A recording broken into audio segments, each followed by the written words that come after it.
గెలిచేది నిఖిలే అని చెప్పి రోహిణి గారు కూడా బయటకు వచ్చాక చెప్పారు.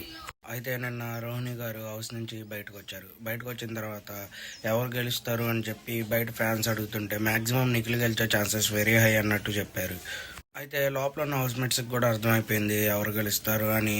ఎందుకంటే అంత పర్టికులర్గా నిఖిల్ గెలిచే ఛాన్సెస్ ఉన్నాయి అని చెప్పి రోహిణి గారు చెప్పడం అనేది నిఖిల్కి చాలా ప్లస్ అని చెప్పుకోవచ్చు. ఎందుకంటే అందరూ అనుకుంటారు గౌతమ్తో క్లోజ్ కాబట్టి గౌతమ్ పేరు చెప్తారేమో, గౌతమ్ విన్ అవుతారని అంటారేమో అని చాలామంది అనుకున్నారు.